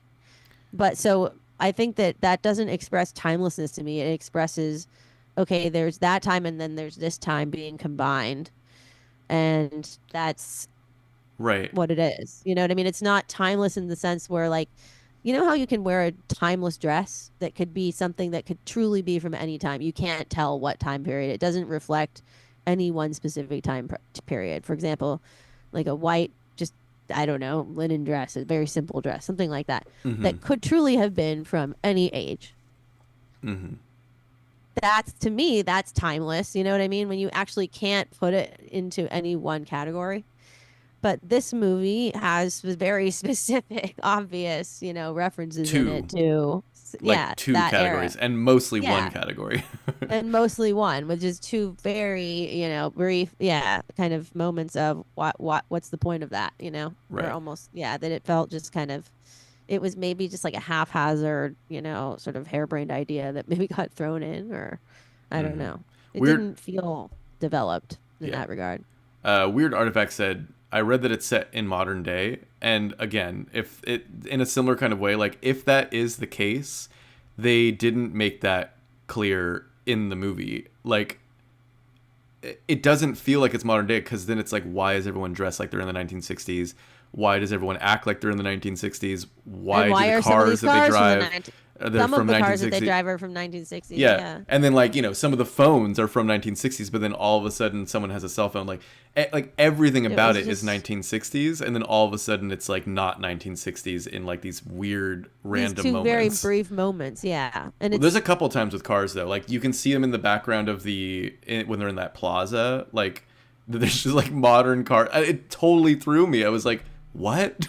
right. I don't It just know. felt a little haphazard. It just didn't seem like it was executed well in that regard. If she really wanted to make it postmodern, then But it's so bizarre. she 'Cause- could have done more with that. Anyways, I guess we've kind of talked about that part enough. But yeah, that really Yeah. threw me. And okay, I guess like, is there any other spoilery? I was gonna say there's another movie. I think it was actually directed by Angela. I don't know if she directed it, but Angela Carter, who wrote a really awesome book called The Bloody Chamber, she does postmodern in that same way where she kind of blends time periods and anachronistic things. In a movie called that I really liked, maybe you. I don't know if you'd like it. It's called The Company of Wolves, and that is a great. To me, that does it really well, where it kind of. It does kind of it does it in an interesting way for me that didn't feel like it was being forced so much as and in her book Angela Carter wrote these books called The Bloody Chamber, and to me that's a little bit more, it works somehow in that, but it didn't quite work for me in this movie. That was the one thing I just didn't quite think worked, but I did, yeah, like I said, I really enjoyed the rest of it. Yeah, I guess another thing that I was going to maybe get more into now that we can talk spoilers is just like the way that they are talking about gender roles. So like there are, these moments, like I'm thinking of a pretty central scene that I feel like really gets into this is when the Love Witch and that older guy who is part of like the coven or whatever, and then like the two new like recruits like who are basically twins. The twins? Yeah, like Sun and Moon or whatever they're called. They're sitting around a table and they're watching a woman, like basically do like a strip tease on stage using her body to like, woo these men. And these men are like, cheering and they're like throwing money or whatever, like that's the scene. And they're talking about something that I think is like, interesting and cool, but it kind of felt like that was, and in that moment I was like, oh, okay, so maybe they're gonna kind of like get into this more or something, because it's like they're talking about he's basically trying to kind of train in a way these women to be like, here's how you use your body to like he's grooming them. Yeah, he's like, use your body to do like you have so much power as a woman, like you can seduce these men. They're like weak people who just like they'll fall at the sight of this and that, like know when to hold back and know what to not show and like all these things. And I thought that was really interesting to kind of like use the 1960s like aesthetics of this film, where this scene actually like might happen, but it's like because it's now a modern day film, we're watching it and it's like it's kind of like a little ridiculous in a way, like that, where it almost seems creepy that this guy is the one who's, it seems like he's manipulating them into becoming sex workers. But at the same time there is something to be said for the power that is obtained by a woman using her body to control men. And I think a lot of women nowadays are kind of owning that power and embracing it and not seeing it as something to be, at all ashamed of. But I think that, what's interesting about that scene is that it was this sleazy, yucky guy right, who was the one that was sort of trying to implant that idea into their heads and then successfully doing it. So... But I guess maybe the message there is that these things happened then and they're happening now, but we're reclaiming it or something like that. I don't know. Yeah. Reclaiming. That's weird. I don't know. What did you think too, just about the main characters, that like the Love Witch, Elaine? What did you think about just kind of, the way that she's talking about like, oh, I want to, I just want to please a man. Like all I want to do is just like, be their fantasy. And I feel like that conversation that she's sort of like expressing this very like out of date, like her view feels to me Like it is the out of date attitude of a woman, like how a woman really shouldn't be thinking, like, you know, that you should just do everything for the man, you know. But then like the other woman that she's kind of often talking to about this, the one who kind of gives her that place to stay, is kind of expressing, I think, more of like a modern day sentiment of like, what do you like? You shouldn't, like, you should Well, have your she own is dreams. the woman. Wait, but she is the woman who does everything for her man. Isn't she kind of? I think, or from what I gather, didn't she sort of? She's kind of a housewife, right? Well, Or she something? also is, yeah. But I guess like I was a little underwhelmed by like I guess what did you think about, you know, the main character expressing that? Well, clearly that's not what she wants. She doesn't live to serve the man. It's not what she wants. What she wants is for the man to be her ideal image of what she thinks a man should be, and none of them live up to this expectation. Mm-hmm. They all, ultimately, they all just worship her at her feet. Well, it's interesting. Okay, I guess it's true because she But doesn't like she's it when she wants to sort of, she talks about, you know, wanting to embody this very archetypal role of the woman circa mhm, 1960 whatever. right. And yet she's very much not in that position at all throughout the movie. She's very much the one in power. She's the one, you know, calling the shots. She's the one in the driver's seat the whole Mm-hmm. time, Mm-hmm. right? And maybe there's something, maybe the message there is that women, maybe there's a message that could be derived from that, in that, oh, this woman actually, she wants power, but then when she has this power, she doesn't like the submission of the male. She doesn't also want the man to be submissive. It's like that's the turnoff, right? When the man becomes so submissive, she just becomes bored by them and finds them to be a bit of a pussy. Mm-hmm. But then when the last guy that she's finally got in her grasp, in her grasp, which is like the kind of, you know, square-headed Right. police officer guy, says he's not going to fall for it, she kills him Mm-hmm. because she also doesn't want to have somebody that doesn't obey her. Like, she wants to be the dominatrix at all times, right? Mm-hmm. The dominator at all times. And so if she can't have, maybe she just wants somebody to be her equal. And she's never able to really find that. It's like it's not that he's her equal, it's that he's just not into what she's doing. And so she kills him. And I don't know, maybe there's something to be said for wanting to just have this fantasy that's unattainable. And that for this female figure who is both powerful but also living in a fantasy and is attached to this fantasy idea of what a man could be, the fantasy is definitely not the reality for her. Mm-hmm. Because every time she gets a guy, either he's too weak for her or just too stupid. Like, I mean, I think that the guy that at the end he's not falling for her stuff, but he's also seems kind of thick-headed and not very bright, right? In a way. Right. Well, I think And all so, the men in the movie are pretty, you know, surface level kind of simple-minded creatures. so maybe in that regard, the whole message is that men are dumb and that women can't stand it and they can't get what they want, and so they have to either kill them or put them under a spell that will drive them crazy to make them kill themselves.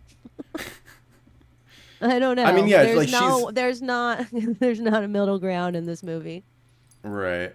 for her. But she's definitely, she also seems to be, you know, having some psychological issues of her own that are problematic for the functioning of her own well-being.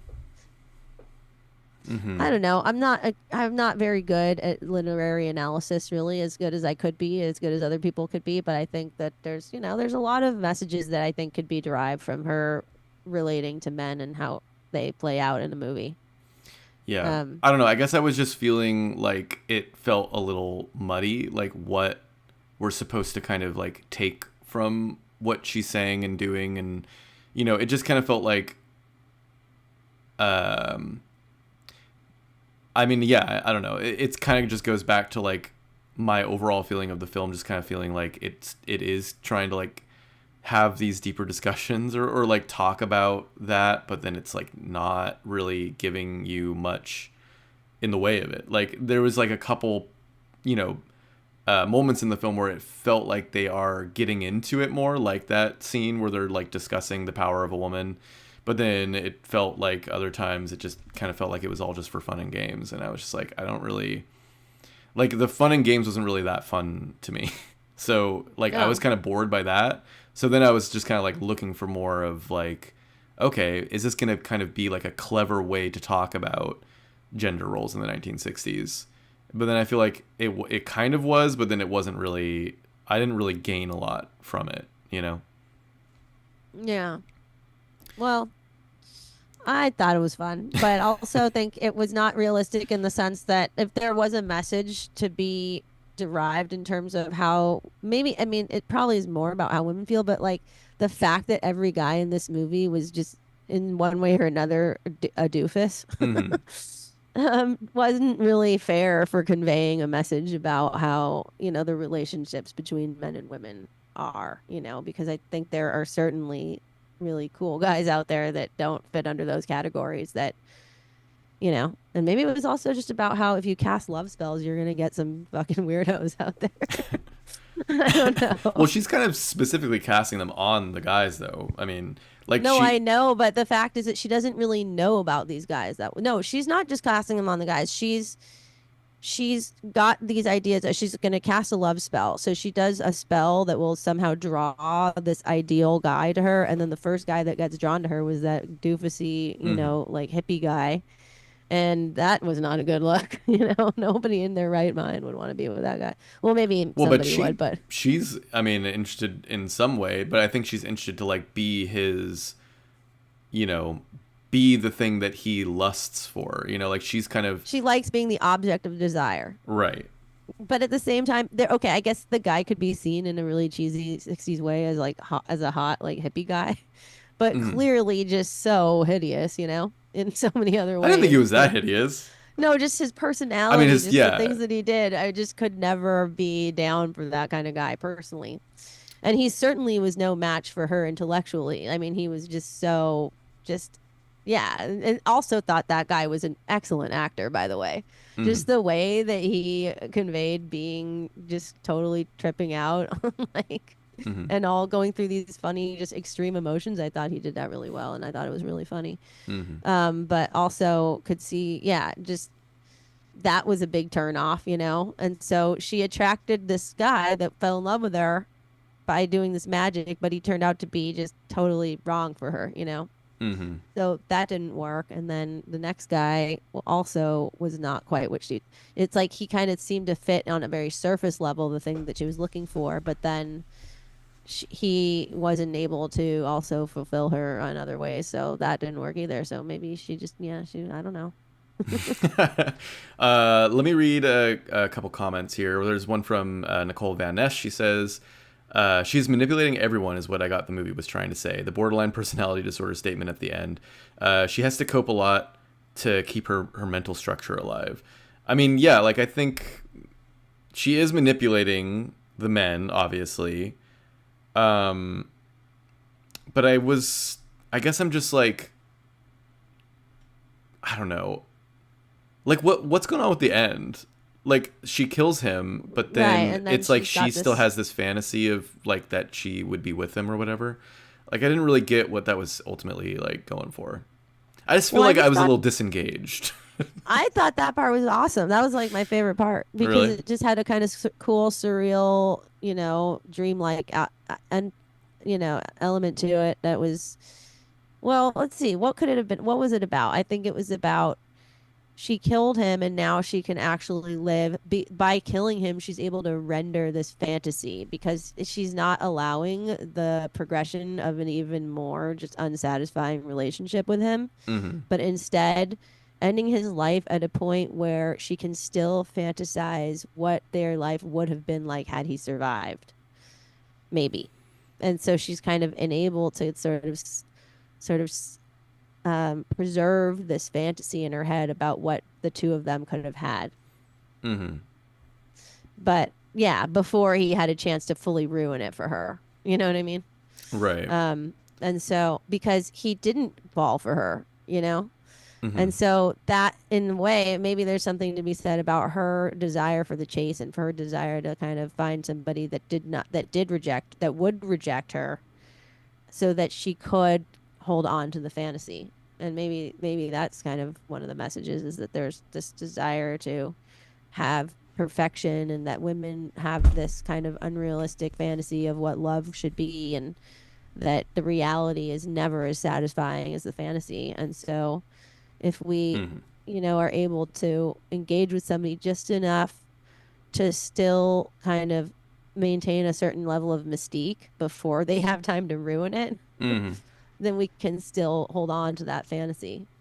Yeah, I like that. I mean, okay. I mean, I sure. don't know. No, I actually think that probably. I mean, I get how that could be the point, but yeah, And I don't she know. also it was the fantasy that she had described in the very beginning of the movie when she has Mm-hmm. that first meeting with the woman.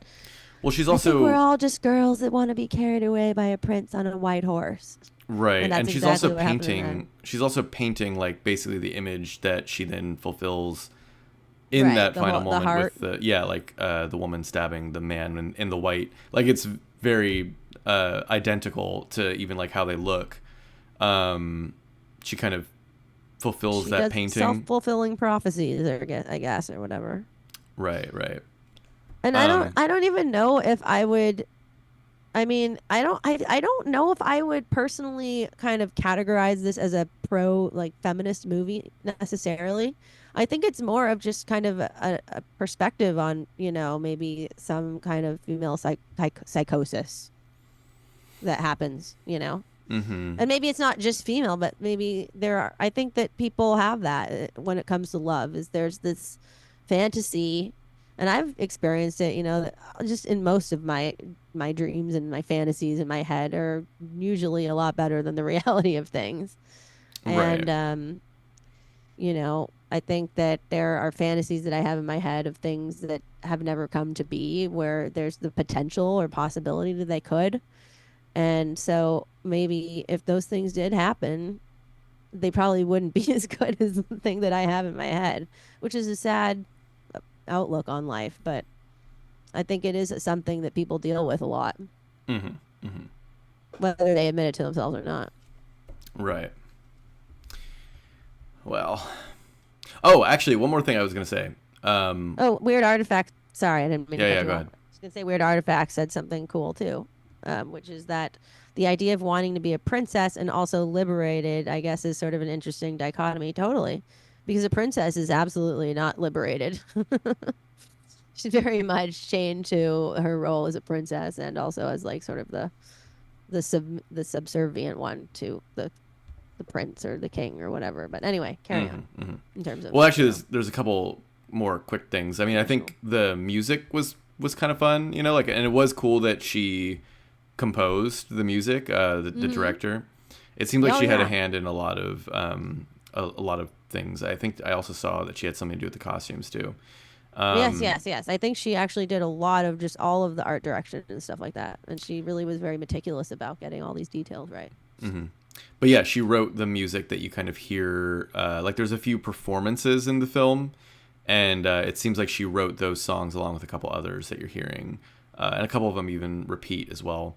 So I thought that was cool. And also just like on a personal level, it was pretty cool to see Arcata and Eureka like that it was all Yes. shot there because like I have a good friend, my good friend Aaliyah, Yes. and her husband Chris. They live there, and so I've been there like many times through the years. So it was pretty cool. Like I recognized that plaza. Like that's the plaza in Arcata. There's even that house actually, like the big purple house that she stays in. Like I've driven by that house. Like that's and it's Oh, funny because really? it's like I always see that house and I'm like. That looks like a crazy witch's house or something. And Yeah. it's funny that they chose that as like the exterior. I don't think that's actually the interior, or maybe it is. But it's cool that they used that as the exterior. But yeah, it's like very much actually shot in Arcata. and Eureka. I recognize some of those spots for sure from having gone on tour in those places. And I think there was a scene when she was at like a park bench. And I think that's kind of in that main square, right? Where all those little That's the shops plaza, are yeah. that surround. Yes, That's the plaza I'm talking about, yeah, Brought because me we went back. there. totally. I think we ate at the breakfast spot that's like at the corner Yes, there. yes. Oh my gosh, Right, right. totally. So it was cool maybe I wanna to- go back there. Yeah, so that was cool. Like I thought it's a unique location to shoot it in.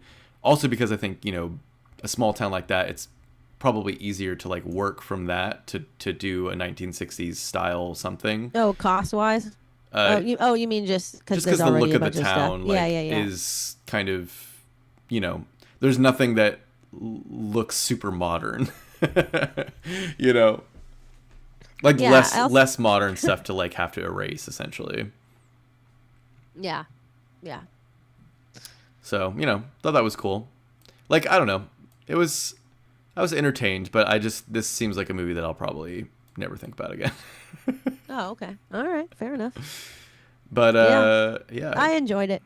I do really want to see, by the way, just to put this on the table. I think I didn't watch the trailer for it yet, but it looks like it could be fun. Called November. Ever heard of that?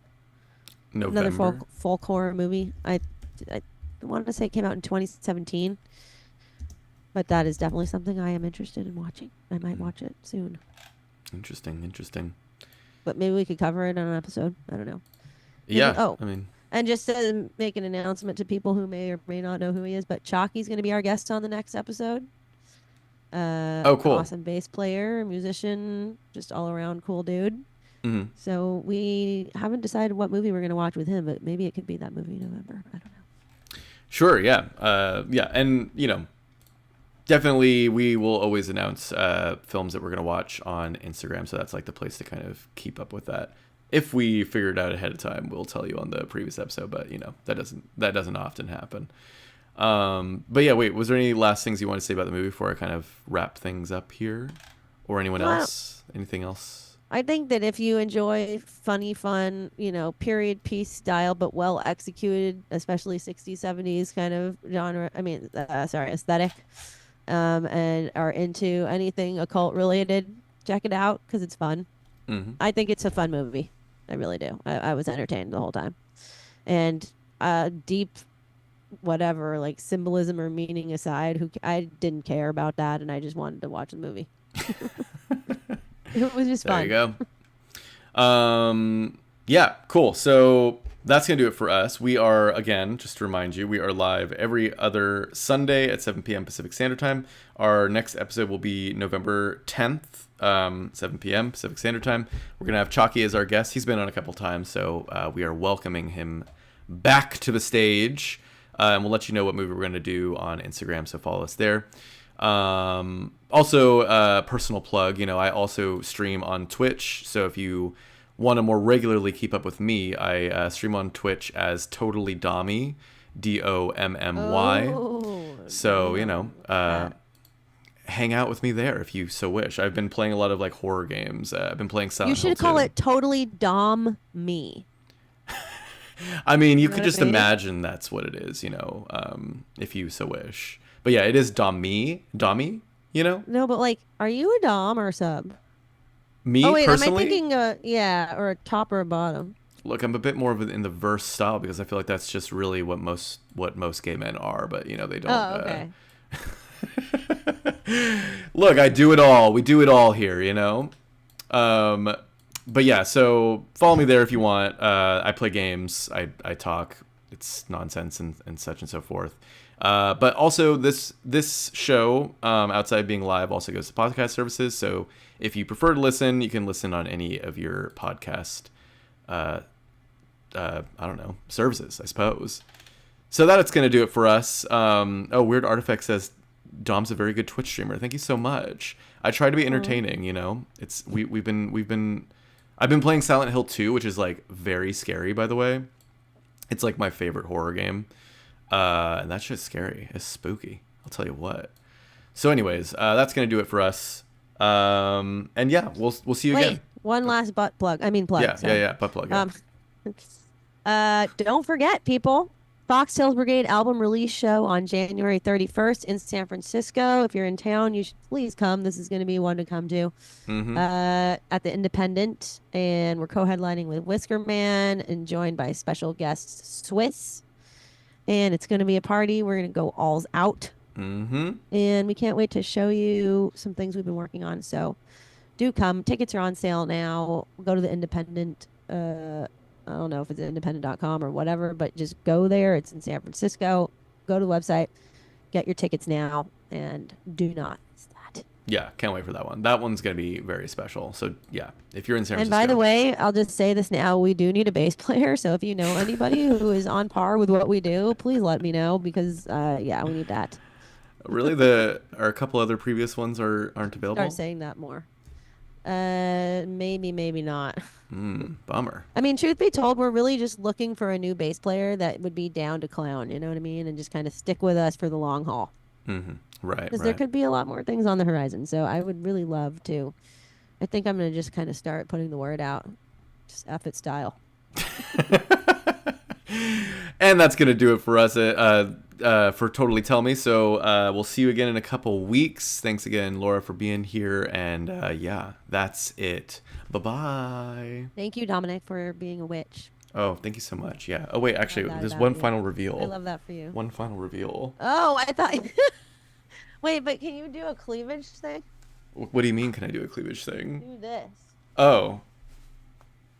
And now bend down, kind of. No, while doing that. Oh. No. No. Well, I don't know what you're looking for. What are you Guys, looking for? see them All right, bye, together and everybody.